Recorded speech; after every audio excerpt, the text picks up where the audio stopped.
An atom is composed of subatomic particles like protons, electrons, and neutrons. Protons are positively charged, electrons are negatively charged, and neutrons are electrically neutral. You have studied Thomson's model of atom, in which an atom is considered to possess a spherical shape. The positive charge is uniformly distributed throughout the atom and the electrons are embedded in it. Another model of atom was proposed by Rutherford, and according to Rutherford's nuclear model of atom, most of the space inside an atom is empty. The positive charge and the mass is concentrated in a very small region called the nucleus. Electrons move around the nucleus in circular paths called orbits. Nuclear model of atom has a drawback that it says nothing about the distribution of electrons around the nucleus and energies of these electrons. So we shall now consider the next model of atom, that is Bohr model of atom. We should know the developments that led to the Bohr model of atom. One is dual character of electromagnetic radiation. And what is meant by dual character? It means radiations possess both wave-like nature and particle-like nature.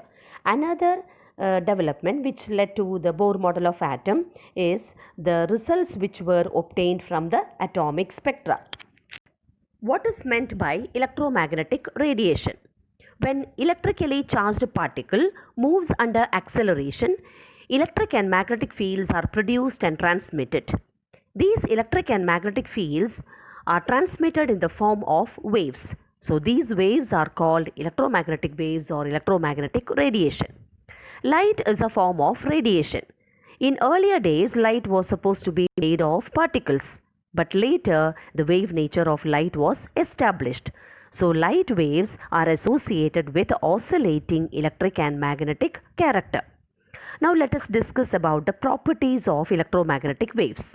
First property, the oscillating electric and magnetic fields produced are perpendicular to each other and both are perpendicular to the direction of propagation of the wave. You can see in the figure. The electric and the magnetic fields are perpendicular to each other and it is also perpendicular to the direction of propagation of the wave. Electromagnetic waves do not require any medium for propagation. That is the second property. That means electromagnetic waves can move in vacuum. Now, third property, there are many types of electromagnetic radiations which differ from one another only in wavelength or frequency. What constitutes the electromagnetic spectrum? The different electromagnetic radiations constitute the electromagnetic spectrum. So, which are the different electromagnetic radiations? Gamma rays, X-rays, UV, visible, infrared, microwave, radio waves are the different electromagnetic radiations. And how are these electromagnetic radiations arranged? These are arranged either in the increasing order of wavelength or decreasing order of frequency. Different kinds of units are used to represent electromagnetic radiation. These radiations are characterized by frequency nu and wavelength lambda. The SI unit of frequency is hertz or second inverse. SI unit of wavelength is meter. Since electromagnetic radiations consist of different kinds of waves of smaller wavelength, smaller units are used.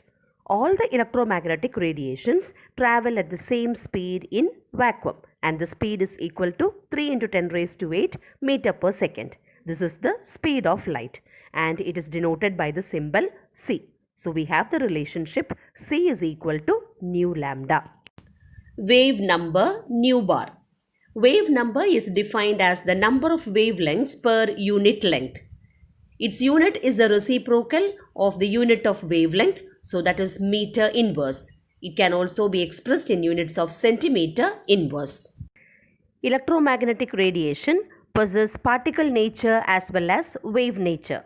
Some phenomena like diffraction, interference can be explained by the wave nature of electromagnetic radiation, but certain other phenomena like emission of radiation from hot bodies, black body radiation, ejection of electrons from the metal surface when radiation strikes it, that is photoelectric effect, the variation of heat capacity of solids as a function of temperature, then line spectrum of atom, that is atomic spectra, All these could be explained only by the particle nature of electromagnetic radiation.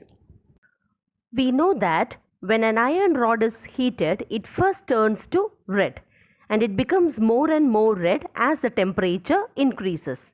Now, if heated further, the radiation emitted becomes whiter and then becomes blue when the temperature is very high. So, there is a change in the color from red to white to blue. This means that the intensities of the radiations of different wavelengths emitted by hot body depends upon its temperature. Let us try to understand black body radiation.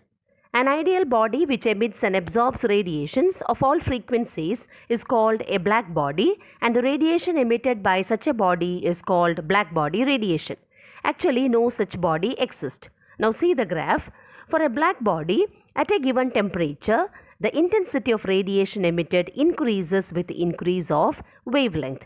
It reaches a maximum value and then starts decreasing with further increase of wavelength.